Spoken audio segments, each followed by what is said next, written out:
From the Alex Trebek stage at Sony Picture Studios, this is Inside Jeopardy! Yes, there he is.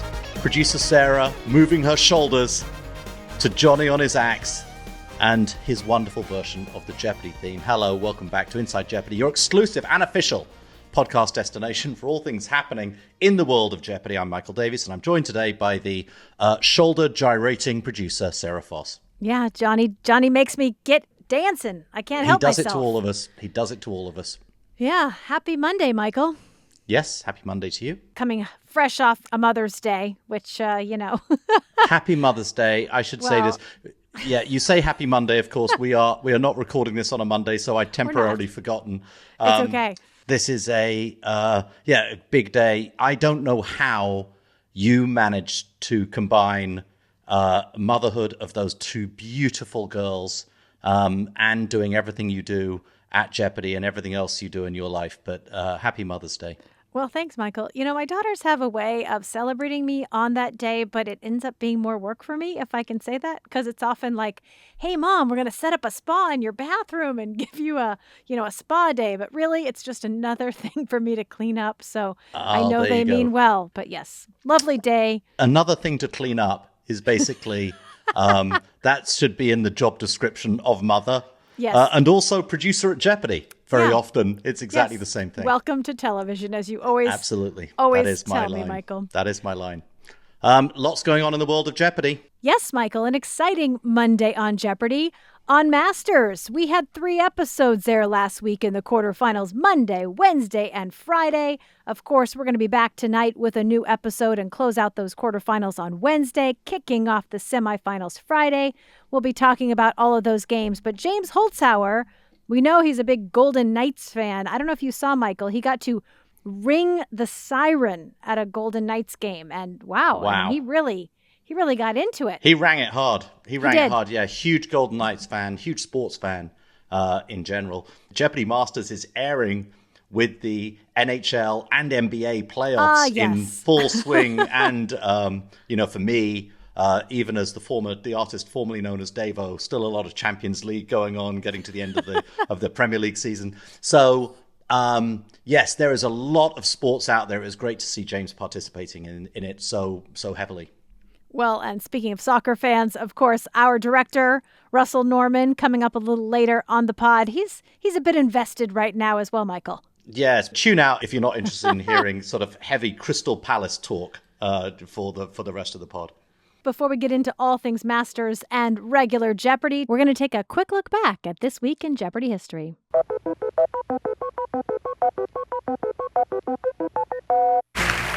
And now, from DAR Constitution Hall, here is the host of Jeopardy, Alex Trebek. Thank you, Johnny. Thank you all, ladies and gentlemen, for that warm welcome. We are delighted to be able to spend another week with all of you here in Washington, D.C. All of this week, our contestants are going to be people who report the news, comment on the news, and sometimes even make the news themselves. You've met our 3 power players for today's game. Now, let's put them to work. Good luck. It was this week back in season 32 when we headed to D.C. for the 2016 Power Players Week from DAR Constitution Hall. This was actually the last time Power Players Week was held. Originally, it aired in 1997, then again in 2004 and 2012. Over the years, we saw everyone from Anderson Cooper to Bill Maher, Kareem Abdul-Jabbar, so many celebrities playing for charities of their choice. And because we taped it in D.C., we had to break down our whole game board, truck it off to DC, rebuild it at Constitution Hall. There's a really cool time-lapse video about how that, happened on Jeopardy.com if you want to take a look. Certainly some fun memories for me. We got to have a cool White House tour, just getting the whole staff and crew and uprooting them and plopping them down in DC. Some of the best memories made, not even just taping the show, Michael, but just the camaraderie that happened, in and around DC on the days while we were there. Yeah, we've started traveling inside Jeopardy, and we're going to continue that for the rest of the year. But I would love a chance to travel Jeopardy again, the real show, and take that out. Obviously, you went to Washington, D.C. There was the famous Radio City version of the show, which, I'm jealous. I would love to do these. I've got an opportunity to travel some shows over the course of my career. We did Politically Incorrect in London, and I believe that was 1998 or 1999.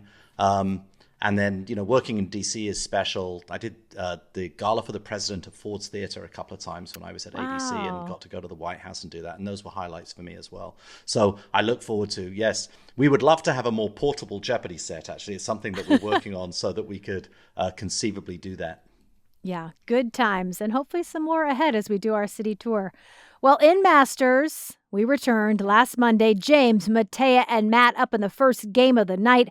Matt and James were neck and neck until James responded correctly to both of the daily doubles in Double Jeopardy, the second of which, he earned a mere 20,000 points on that one alone. And from there, he locked up a runaway win. You might notice this was kind of a rematch of last year's finals. These were the three people that we saw at the end of it all. And after the game, Matt did write on X, hanging toe-to-toe with James Holzhauer is one of the best feelings in Jeopardy. I mean, beating him last year is a better feeling, but still good. Without a doubt. Yeah, this was the episode where James really announced for me that, there's been a lot of speculation about how strong Victoria and Yogesh are, and they both are really strong, but a lot of speculation leading into this episode that, wow, were they at a level above James? And it's like, nope, James is pretty amazing, still pretty amazing at this game, and really proved it. Well, I have to brag a little bit. I got to have my kitchen on Jeopardy, Michael. We shot a category. You must have mentioned it to me about 15 times during this category. It was going to be my kitchen. My kitchen ended up on the cutting room floor, I believe. No, your kitchen, you had guests in town, and so I couldn't use your kitchen because I absolutely wanted to use yours first. But yes, Giada De Laurentiis needed a kitchen to shoot this at the last minute. She was about to head out on spring break, and so we were trying to make it happen. I said, okay, we can use my kitchen. It all went well until the all-male crew, someone left my toilet seat up, and I had to come out and give them a scolding too. I was like, you're in my home. Put down the seat, gentlemen. Yes. Very rare to have an all-male crew or anything all-male at Jeopardy. Yeah, there was Giada, me, and Alexa, producer Alexa. And we did some set dressing with our best Italian cooking. We were doing all the jobs that day, Michael, but not putting the seat down. Anyway, I digress. Ken spoke with James after the game about the big daily double wager and how he was feeling after notching that first win of the season. James, congratulations on the big win. You needed those daily doubles. Matt was hot on your heels. Yeah, absolutely. It's, a little bit of luck, a little bit of skill, but it's a tough game out there. You got to press your edges whenever you can. Is there any world where you don't go all in on the final daily double? I'm telling you, I saw it in his eyes. What exactly about Matt Amodio conveyed that deadly killer instinct? Is that what you saw? I don't want to talk too loud. He's looking at me. I just try to think of a less scary face than that one. Have you seen a mirror? Don't get me wrong. It's a compliment. I mean it the same way. You're a very formidable opponent, but I can't really see James looking over and seeing the eye of the tiger from podium 3 there. Congratulations on the 1 match point. That was a very strong showing for you. Thank you. I think my puns using your name in the interview segments are going to get worse and worse and less funny, and I should maybe devote more mental energy on the game.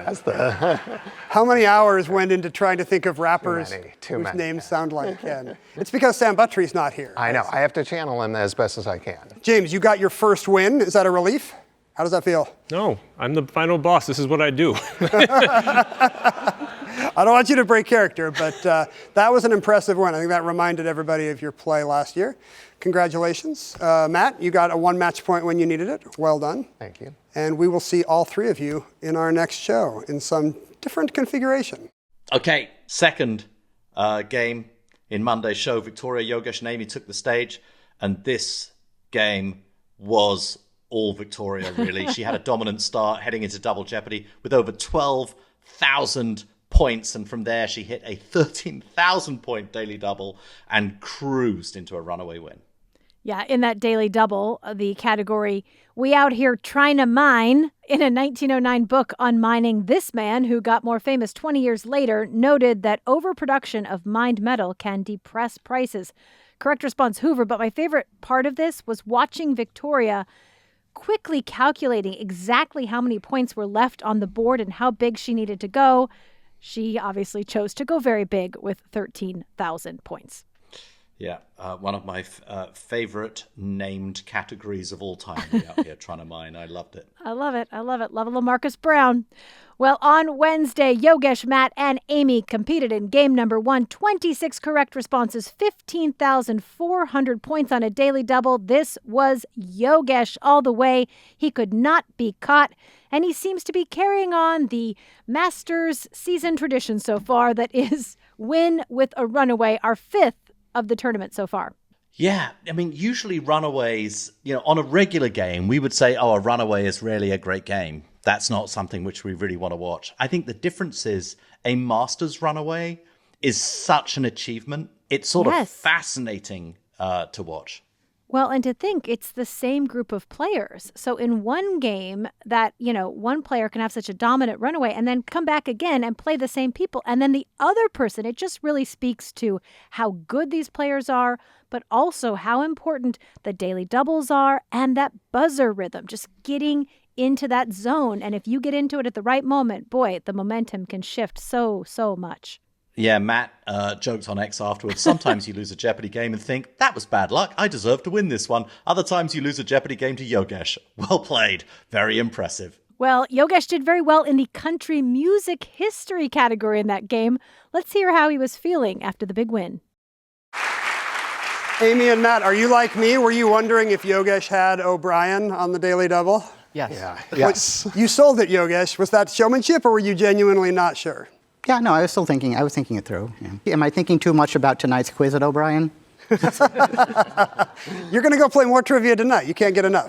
Is everybody here headed to Santa Monica after the show except for me? Oh, no. I have had enough trivia for today. Yes. Yeah. You're already burned out. Yeah. Is that right? Yogesh, that was a very impressive game. Congratulations. Thank you. You impressed me with Arawak. I didn't know if anybody was going to get that. Is that from Quiz Bowl? Is that from studying for the show? I think I just, I've been part of writing my blog. I've been making an effort to focus on Indigenous people, and I think it's more surprising that I knew all those country music things. That was my next question. When you knew Heads California, Tails Carolina, I thought, is Yogesh a secret 90s country buff? Or maybe not so secret. Tell us about it. No, that, I collect facts for my blog, and that Cole Swindell song, came up. Someone mentioned it. I was like, that seems like a good tidbit for my blog, especially because it's so outside of my typical, folk way that I should make an effort to learn about it, because it's, part of American culture, but not a part that I'm really familiar with. So I should make an effort. And of course, you can't learn about that without learning the Jody Messina songs. So. There you go. I have told everybody who has asked me in the last few years, when they ask, what would be your least favorite category? I say country music every time. So delighted to see that come up. We did not listen, but I get asked that question often by studio audiences, and that's often my go-to answer, because I had a lot of country when I was on the show, and I am not a little bit country. I am a little bit rock and roll. Yeah, it's interesting that from Yogesh, because a lot of the time with popular culture, what we've all come to learn about Yogesh is he really knows his stuff. It's not just, hey, he's just gone in and learned it for learning its sake. He really knows it. I doubt that anyone, on that stage, it's so amazing. Classic movies is really just Ken and Yogesh geeking out over their favorite films the entire time, and favorite directors and favorite silent movie stars. I love it. Yeah, I love Ken. I'm not a little bit country. I'm a little bit rock and roll. I don't think he's really that rock and roll, but there you go. A little bit is fine. A little bit. Yeah, a little bit. I did see him reading a book about the dead Kennedys the other day. So he's a little bit punk, which is what I love. In the second game of the night, we saw the matchup that perhaps fans have been anticipating the most. Victoria, James, and Matea. Victoria got out to an early lead, but James found the first daily double in Double Jeopardy to close the gap. And despite Victoria's 14,000-point daily double, he was able to stay in contention heading into final. But final was a triple stumper, and Victoria, with a minimal wager from first place, secured the win. Yeah, I think one of my highlights from this game was when Victoria was going to do the all-in wager of 14,000 points and kind of looked to James like, is this how it goes? I just do kind of two hands like this? And yeah, it worked for her. Well, moving into Friday's game, first up, Matt, Amy, and Mattea. Amy started off strong and continued to build on her lead with the help of a 10,600-point daily double. Mattea then went on a tear and was able to work their way up to second place behind Amy's impressive 26,400 points heading into final. All three of our players were correct, but Amy, wagering big from the lead, secures her first ever, even from last season, her first ever Masters win. Yeah, and really, really meant a lot to her at this point. Something that she really needed at this stage of the competition for sure. Yeah, Amy's known for doing her, she posts about her experience on X, and last week she had posted, I did feel like I had to prove that I belonged. I knew that my choices would face some justifiable criticism and that the only way for me to answer it was on the court, if you will, which would be tough. But my confidence was riding high after JIT. I was ready to go there and test myself against the best in the world, and I intended to show everyone that the best in the world included Amy Schneider. We also learned in that game that Mattea attended Tyler Rhodes' wedding. Did you get the invitation, Michael? I think mine got lost in the mail. I did not. Oh, I bet that was a fun time. Yes, I'm sure that was a great wedding, knowing Tyler. Yeah, and there was a Billie Jean King category in that game, and Amy actually got to meet Billie Jean King at the U.S. Open last year. Of course, not in a time when Billie Jean knew she would be presenting a category on trailblazing women in sports, but just kind of cool to see, Amy's run, getting to meet Billie Jean. Here she is on the Masters stage. It's just all happening. Yeah, that was a really wonderful moment. Billie Jean, such a hero of mine. I'm a big tennis fan. Yeah. First time I went to Wimbledon, the first match I ever saw was Billie Jean King. Oh, my goodness. And followed by Rosie Casals, two of my real heroes. So it was just great to see that. It couldn't have been that long ago, Michael. You're not old enough.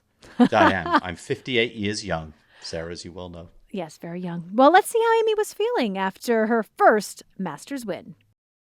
Well-played game by all three of you, but Amy, that's got to be a relief. Oh, yeah. 9 games in a row without a win, so nobody beats Victor Gerolaitis 10 times in a row or whatever it is. Now, you've had other wins, but you mean in Masters. In Masters. You were looking for that win against the best of the best. Exactly. And you got it. Congratulations. I mean, Matt and Mattea both played well. Obviously, 3 match points is pretty good news, but our executive producer, Michael Davies, tells me that at this point, we have already been on the phone to Andy Cohen asking about your Top Chef prospects. So, all right. I don't know, not impossible.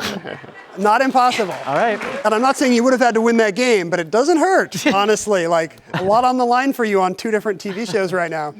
Congratulations on the 3 points. We'll see if you can keep it going. Yeah, we always struggle, by the way, on how exactly to cover Top Chef. On Watch What Happens Live. Top Chef is a little bit of an outlier in the Bravo-verse. And now we know that Amy is ready to sort of go in at a deep level. So she can expect her phone to ring shortly.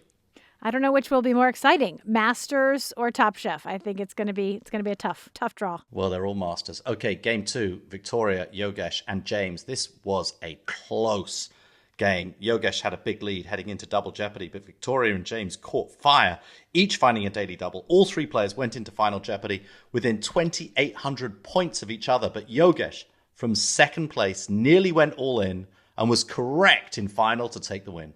Yeah, this was a game that really lived up to the hype, evenly matched, great stats by all 3, only 7 triple stumpers. All 3 players found and responded correctly to a daily double, and all 3 had over 40 attempts. Yeah, amazing. 17 correct answers for Victoria, 19 for Yogesh, 17 for James. Coriat scores off the charts. Just a really, really great game.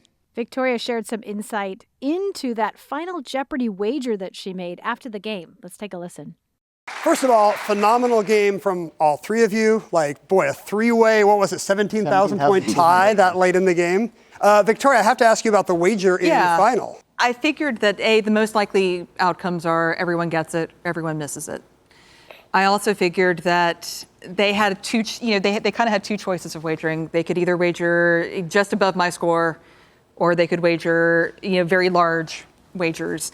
I figured that I would bet enough that if I got it right, I would be above them if they made the smaller wagers that seemed like rational wagers from them, but little enough that if they made the big wagers and everybody missed it, I would probably win. I mean, the downside is you can be right and still finish You can be second. right and finish second, but given where the standings were going into this match, I figured that was an acceptable trade-off. That's what I wanted to ask. There wasn't a really obvious oh yeah, I definitely ought to go for this here.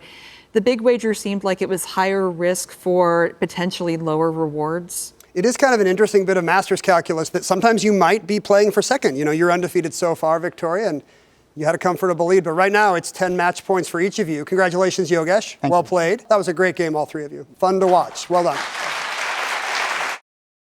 So at the end of the first 4 episodes of Jeopardy Masters, the first 8 games, Victoria Gross tops the Masters League table with 10 points, just over Yogesh, just on the tiebreaker of correct responses. He also has 10 points. James in 3rd place with 5 points. Amy in 4th place with 4 points. And bringing up the rear, Matea Roach with 2 and Madame Odio with 1. Well, we will get into more games tonight, but taking a look back at last week in regular Jeopardy, we had Wakey-Eye Ranelagh returning for her 4th game and was on fire in the Jeopardy round, but then Matthew Smith battled to get within striking distance heading into final. He was the only player to come up with a correct response and caps off an exciting come-from-behind win. In the post-game, Wakey-Eye recalled Ken talking to another contestant this season about how they bought an electric vehicle with their Jeopardy winnings. So Wakey-Eye says, you know what? She's going to join that illustrious club of owners of an electric car bought with Jeopardy winnings. Wow, I'm sure there are many that we don't even know about as well. I know, but they've got a club. On Tuesday, Matthew went for his second win, but it was Alison Gross whose strong play gave her a big enough lead that even when she couldn't come up with the correct response in final, she was still able to secure the victory. Yeah, Alison's buzzer accuracy is one of the highest we've seen since we've started tracking it, 81%. So even though her attempts are on the lower side, just 27, so impressive that she's successfully ringing in on 22 of the 27. So that's something that, we had to ask. Ken was talking to her about it in the postgame, and she says that, she actually used one of those online buzzer simulators that tracks reaction time by the millisecond. So I guess there's something to that. Yeah, you can also win, just like in many sports, by being efficient on Jeopardy. You don't need all of the attempts if you're really good on the buzzer at getting in. Yeah, and then Ken asked, how does it feel being a Jeopardy champion? And she said, it feels really good, and I just quit my job. Ken said, wow, when you say just, do you mean like in the 2 minutes since you went on Jeopardy? But of course, she meant before her appearance. So I think that win was well-timed for her. In Wednesday's game, played similar to Tuesday's. Alison again took the lead into final, was incorrect, but still manages to eke out a win with a minimal wager. This was a tough final. People are talking about it on Reddit. Rhyme time opera version, telling the story of a duke, a jester, and the jester's daughter. It was written by poet Francesco Maria Piave. Correct response, what is Rigoletto libretto? It's tough. We don't have a lot of wordplay Final Jeopardies. This is actually the first time that we've ever had a rhyme time Final Jeopardy. We've only had anagrams about a handful of times. We once had opera anagrams. That went over a little better. But I think if we've learned anything, it's that maybe there's a reason why we don't have a lot of wordplay finals, and we're going to take note. Well, I think it's amazing that we did this in the opera, the dreaded opera category at the same time. My opera singer sister, I think, would have found this to be about as easy as you get. Right, dream category. Not everybody is an opera singer or a huge opera fan. I think the one thing I'd say is we are trying to push the material on Jeopardy across a greater range, and the sort of the word games gives us the ability to reward people for thought and puzzle/riddle solving ability, in addition to just pure factual potential flashcard or J-archive based knowledge. And in doing that, we're sometimes going to make mistakes with the material. And pushing, every time you push something, you are going to learn that maybe this was not exactly the right thing to do. But we're trying to push our contestants and figure out how to get smarter and smarter and smarter people to win the game and to become less predictable and less obvious in what we're doing. And that will mean that occasionally we'll do things that when we look back think, yeah, maybe this wasn't the greatest idea, but we have to continue to move forward with our writing of the program. And our head writers, Billy and Michelle and their entire team are really, pushing the material, which I think is a really strong thing. Well, on Thursday, Allison met a tough match in Isabella Dowis. Isabella was on fire in the Jeopardy round until she missed a huge $8,000 daily double. From there, Allison cruises into a runaway win, so not having to worry about it in final.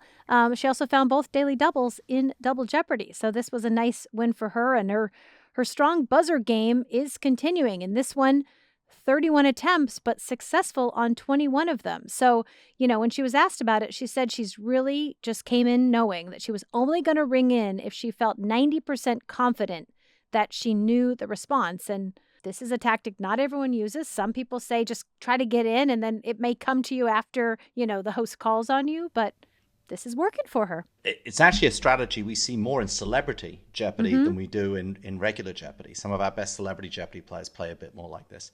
Well, on Friday, Will Stewart actually ended Allison's 3-game streak with a strong performance that gave him a big lead heading into final, where he was correct, winning by just $1 and heading into the weekend as a new champion. Well, and in the audience for this game, we had Ken's brother, Nathan. We found out Nathan has not visited since Ken's first game in his original run 20 years ago. So then the audience, someone asked Ken a question. They said, is it making you nervous that your brother is watching? And then Ken said, well, he does look a bit judgy right now, doesn't he? And of course, we all looked at his brother. I mean, I don't know if he could look too judgy, but Ken basically said his brother comes every 20 years. So then they asked Nathan if he has plane tickets booked for 2044. Nathan responded, I will be dead by then. So no, he will not be. Still a young man. He's very young. Picture of health. All right. Well, speaking of Ken and his lovely banter with the audience, let's head into this week's host chat. Someone asked Ken, were you more nervous to host or compete for the first time? I mean, it was very nerve-wracking following Alex because those are very big shoes. I didn't particularly want to be here. Like the audience, I just wanted Alex back. But I have to say, nothing compares to the first day playing on the show. It's just such a weird, surreal experience. At home, Jeopardy's kind of a very calm, kind of familiar, cozy part of your day. And then you get here and it's a real mind bender. It's a real mind bender. It's a surreal experience how fast it moves and how intense it is. And everybody's kind of somewhere between terrified and, whatever the nice side of terrified is. But you're looking at players who survived that first game and went on to play another day. And we're happy to have them all back with us. And we're delighted to have you as well.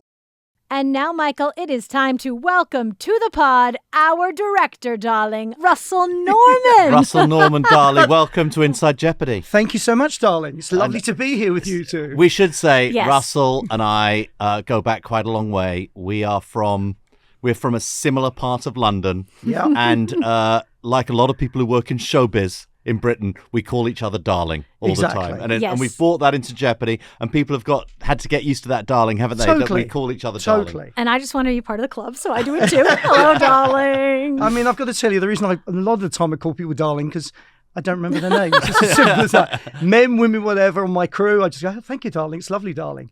And that's why. But Mike and I go back a long, long way. Yeah. Well, I remember, God Michael, bless. when you first wanted to bring Russell on, and you said, I've got a big-time director friend. Oh, you might know of him. He does all of America's Got Talent, Yeah, Yeah. big among shows. many, many other things. Yeah, I mean, we've worked for a long time. Talking Dead. Talking we Dead? did for years, and followed your careers. You moved to the US after I did. I moved here in 1989. You moved here the beginning of the 2000s? Yeah, 18 years ago. Wow. Yeah, 18. My daughter was 3. Had a phone call from Fremantle, literally middle of the night, saying, "Look, we want you to do a pilot called America's Got Talent." Yeah. And I thought, this is somebody winding me up at home, obviously, in the middle of the night.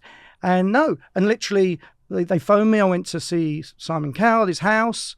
We eventually did the pilot in London, and England didn't pick it up, but Simon brought it to America, and NBC picked it up, and they called me out, and I thought, a month, 2 months top whack, but how wonderful for me to be in Hollywood, going to America, doing this show. I thought that'll be it. You are. 18 years later, I'm still here. Yeah, luckiest boy in the world. Crazy. So, Russ, I want to go. I want to talk about. We're going to talk about Jeopardy. We're going to get to where we are on Jeopardy right now. We're in the middle of Jeopardy Masters. Yep. And we're going to talk about everything you've brought to Jeopardy since you've been with us. But I want to go back earlier. Mm-hmm. I don't think I've ever asked you this question. How did you end up becoming a multi-camera director, which is what we call it, because we have multiple cameras in the studio, and you're calling camera 1, take 4, 3, take 2, take 5. I started back in England in a Thames Television, which you would know. Yes. I was at college at Dulwich, and it was in summer holidays, and basically I went down there and I started as the postboy. I literally delivered the mail around the studios, but at the same time looking around to see, what the jobs were and what I could do. And I was there for a few weeks, and they offered me a temporary job for... You were what, 17, 18 years old? 16. 16, wow. 17. Wow. And I remember the day, and they offered me a job for 3 months. And I went back to my mum and dad, and I said, look, they've offered me this job for 3 months. If I don't take it, there's a chance I'll never be asked again. And my dad said, just do it. Just do it. So I didn't go to university or anything. And I literally went back for 3 months, had another 3 months, and they offered me a permanent job. So then I became a call boy, which, has different... we all know they're slightly different. For those of us who grew up in America, give us a bit more on that. Yeah, exactly. So it's a runner. It's a PA. Okay. So I did that job for a little while, and were then sort of on the peripherals of the studio. So then I got myself into the studios. I became assistant floor manager, which is the assistant of running the studio floor. A few years later, I became the floor manager, was running that side. Like a stage manager, like what Jimmy does today. Who, by the way, can I just say, Jimmy Boy is fantastic. Yeah, he's so good. Absolutely. He does he's so well. Yeah. Then I became a stage manager, and I was on a variety show, a very, very famous guy called Michael Barrymore. Oh, yeah. And I wasn't really looking at directing. And he went to the head of London Weekend, which was the TV company in England, and said, I think Russ can direct my shows. And he was huge. And I thought, oh my, I didn't really look for it. That's the honest truth. Went in there, started doing his show, and I thought I'd made the biggest mistake of my life. The editing and people coming back saying, that's not good. That's not good. That's not fun. I thought, oh my God, Anyway, got through that, then went into multi-camera directing, and then was doing Royal Variety shows in England, award shows, a variation of stuff. And then, as I say, got this call out of the blue, would you like to come to Hollywood? And it was just, I've got to tell you, and I've done Michael with you when you came here, it was just incredible. I'd be staying in 3rd Street at the Palazzo, and I'd walk across the road, and this sounds so ridiculous, but I'd look at the Hollywood sign and thought, how the hell did I get here? Yeah, from South London. from South Wallington in South London. Yeah. And I literally could not believe it. I thought, the bubble's going to burst. The timing was great because my daughter was, 3. And now here, our life is here. And you'd done some game shows, because I know you did Who Wants to Be a Millionaire early in its run in the UK. I did. And here, for people here, I did Beat Shazam with Jamie Foxx. I did Ellen's Game of Games, which was done here with Ellen. I've done a few game shows, but obviously not the nostalgic Jeopardy. And I remember to this day, Michael phoned me on a Sunday and he said, Russ, I said, all right, Mike. He said, how about, I've got some Jeopardys for you. And I thought, what? He said, but 200 of them. And I went, what? And I said, what? I remember the call. But then, he came down here. And I've got to tell you, I really, really, really mean this. It is the nicest production team I've ever worked with. And I talk about it when I do other shows. It really, really is. From the front row, from the Lucinda and Chloe and Jimmy and everybody, it's just a delight for me to do. And I'd say to you, honestly, as we've all said, is the support you've given to everyone here, and raising Lucinda and Chloe, Lucinda who steps in and directs when you're not available. Perfect. Chloe, who we're raising to be a future director of the show. Exactly. You've been amazing in a leadership position of that. And the reason I brought you in, Russ, is that I think it's one of a lot of tiny little changes get a lot of publicity. A lot of the stuff behind the scenes, I think a lot of people aren't interested in it, or it just doesn't get written about. But I think that visually, what we've been trying to do on Jeopardy, which is keep it the same. Yeah. We've got 61 clues every, 22 minutes that we've got to get through. So there isn't a lot of departure from the game. But in the small moments we have where we can just take the magic of the Alex Trebek stage and just give people a little glimpse of that. Totally. And that's what you've really brought to the show, which has been wonderful. Hopefully so, because I've respected the show. But if people notice the opening shots of the show now, I've tried to make it a little bit bigger, where we include now, obviously, post-COVID, we include the audience in it. I've tried to get the show a little bit bigger. We've changed quite a lot of Sarah in the open. There is a lot of Sarah, which Sarah. I've got to say to you, Michael. I think I had a few emails about that and requests. It's contractual. It's contractual. Is there ever too much, gentlemen? I know. No, there is the contractually demanded number of frames of Sarah in the open. But and you can't go crazy. You and I discussed. Yeah. But we want to move things along, and I'm sure, hopefully, the viewers understand that, but without going crazy. Yeah. So changed a few shots, changed a few camera positions, changed a bit of lighting on the Masters, which people will see, I'm sure, coming up for the final, didn't we? We added some little bit more zhuzh at the end of the show without going crazy. This isn't a big variety show, and we have to respect that as well, and respect, the 9,000 episodes that has happened in the history of the show. Well, even today, we're coming off of a syndicated tape day. Yeah. It never ceases to amaze me. Russell came up with yet another new shot today. Well, I think sometimes it's... What's the new shot, darling? I wasn't in the studio today. I don't see. What's the new shot? Is it of Sarah? To be, big close-up of Sarah and pull out. Interesting. No, which she loved. No, I mean, it just comes to you. It's ridiculous, silly, really. But there's a new shot coming off a monitor, pulling back. But I think also... I'm a great believer in all the shows I do. It's good to, as you and I know, to change things up, not just for it, certainly for the show, but for everybody, the crew. These guys on this crew, as have been maybe some of them 30 odd years or whatever. Oh yeah, many 30 plus years. And I respect that, but at the same time, you need to keep going and moving around. Keep it alive in the studio without going crazy where we think, hang on, I don't recognise this at all from Jeopardy, and that's just looking at it from a different point of view. Correct. And I think that's what you have brought, a different point of view that those of us who have looked at it from one angle for too long may not be able to see. So I love it. And I think you do such a beautiful job of honoring the show, not trying to change it, but just enhance it and allow people to see more of it, because I think that's something that our fans and viewers, they want more. They want to get another look of what that stage is if they don't get to visit. They want to know what Ken's seeing. They love it all. As I say, I'm so happy to be here. I've been in this business a long time, but I'm always happy to go to work and excited and thinking how lucky we are in this business. Yeah. And I don't think, honestly, we should forget that. There's a lot of things, we're not on a freeway digging roads in the middle of the night. This is, and the other thing is, this is television. You're driving a Bentley to work. Well, I was just going to bring up the Bentley. No, please. Because we can't make it through the interview without a little bit of teasing Everybody asks, about the Bentley. people in the audience, they always ask Ken. Poor Ken. They always ask Ken, when did you get the Bentley? You're driving to work. They go, no, that's how dark. He's like, I drive a Hyundai. I would tell you one little story. It is, yes, I drive a Bentley. And the reality is, it took a long time for me to buy it. That's the first thing. And I got, as I say, got very fortunate with all the shows and the work and everything else. And it is British. But I tell you, for the first year, this is a true story. For the first year, I never brought it to work. I left it in the garage. Aww. Because, it's a very tricky thing of being, flash and all the rest of it. And I never, ever brought it to work. And literally, eventually, I think Anita, my wife, said, well, why have we got this car? Literally, we're sitting in the garage. Oh, don't be so ridiculous. You've got to go out.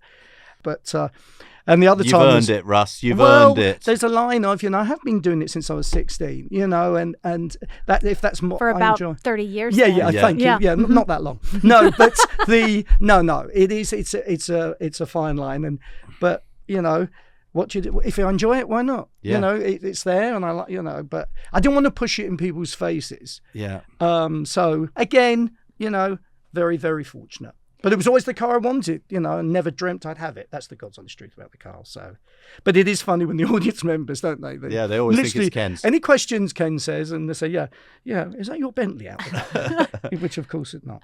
Well, a wonderful life you've created. I've met your beautiful wife. I haven't had a chance to meet your daughter, but just the stories I hear of how close your family is and just this wonderful unit and this life you've created here in America. I mean, there's no question they're my life. I do it for them. It's as simple as that. My daughter's 21 now and just finishing LMU, and she'll go off and do Loyola Marymount for those not in the LA area. And, I treasure that all the time with them. So no, that's very, very important to me. Otherwise, what are we all doing it for? My personal opinion for that. So where is multi-camera directing going, Russ? Been so many technological changes in the business. In our career, we've moved from 4:3 to 16:9, bigger pictures, HD, all this LED lighting, screens, projections all over the place. All of this stuff. It's become a more complicated job, hasn't it? It has. It's a much more technical job, as we know. And I've got to be honest with you, it's costly. It's costly. Most of the shows now, Michael, you know it better than me, and you, Sarah, a lot of the shows now are reality shows. They're, less cameras. I can do a show with, we use 7 cameras here. I do a show with 13, 14, 15 cameras. And every single time we have a production meeting beforehand, it's literally, I know it's coming every time. The question is, Russ, can we do it with less cameras? Because, the multi-camera system is very expensive. Yeah. And TV, as we all know, has changed massively since COVID and all, not so many shows being made and whatever. So the answer to your question is, I think multi-camera, obviously, especially live that I do, it will go on and on and on, but maybe not as big as it was. I think it has to be, the budgets and everything have to be relatable. Yeah. That's the thing. And it is much more technical.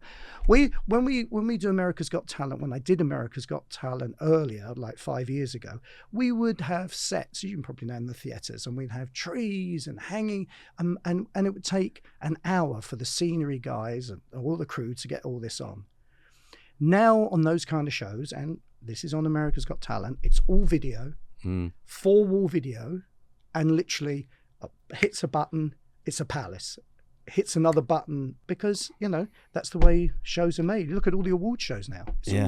Video is because, although video itself is expensive, overall on a production, it saves a lot of hours and time and budget. So you have to be aware of that as a director and be aware and go with it. What are the unique challenges of directing Jeopardy? It's very fast-paced. Yeah, it's very fast-paced, and we do it, and I'm not sure how many people know this, but we do, on average, don't we, 5 a day? Yeah. And we have 1 rehearsal in the morning, a lot to do, obviously, for the contestants, and then we do 5 a day. And it's fast-paced, and you really want, as a director, I want to be able to give the edit as close as they can to have it, and it is as close as they can to putting it out on air, because I know they haven't got the time or whatever. But the pacing is, as you say, it's very fast, as in answers questions and the ball and all that. And there's a routine, of course.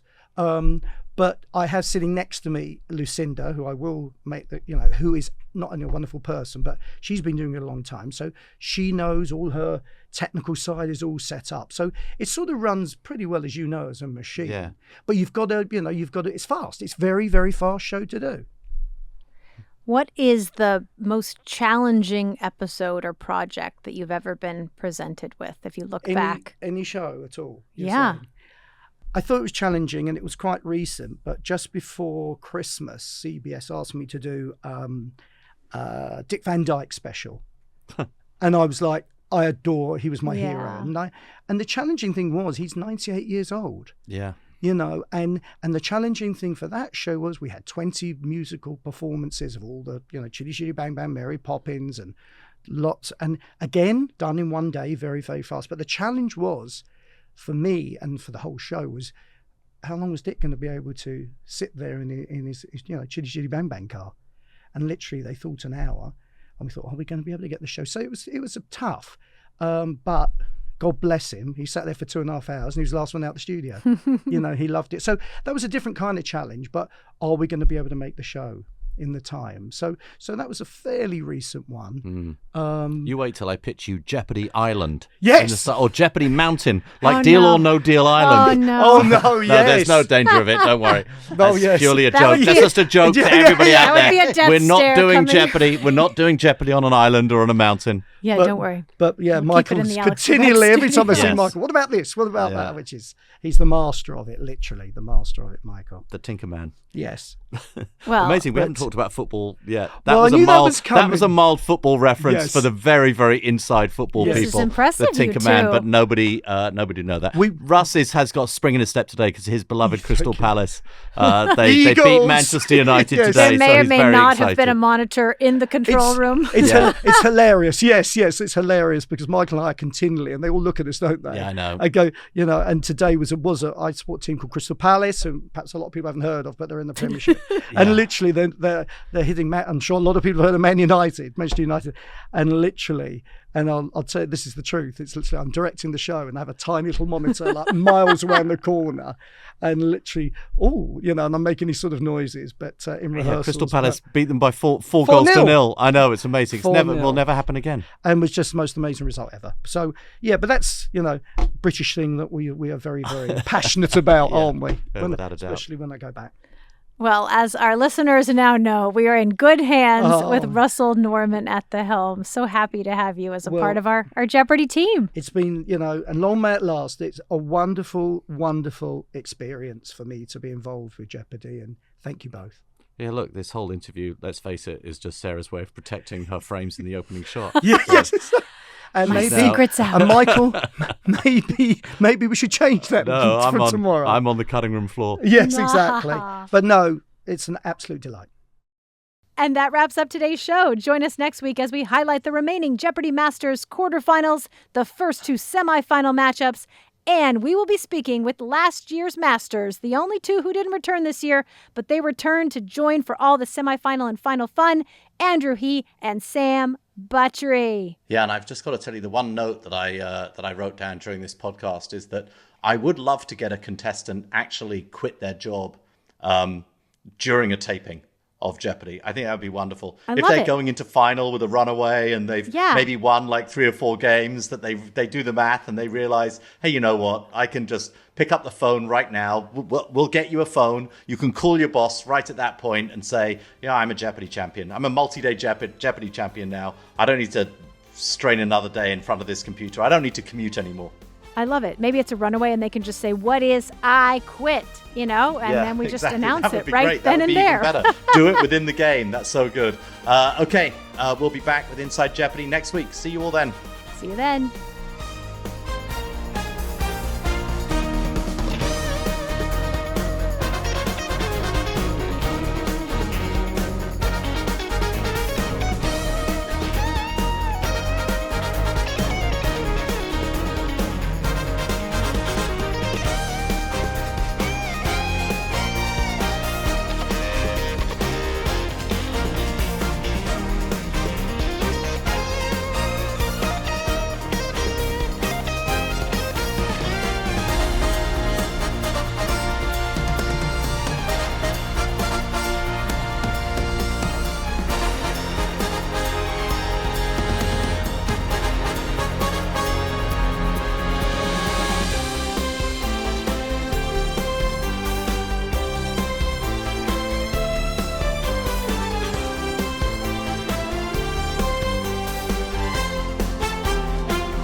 We're excited to announce our Explore Iceland sweepstakes. Beginning May 20th, Jeopardy viewers will have the chance to win the adventure of a lifetime with Lindblad Expeditions National Geographic.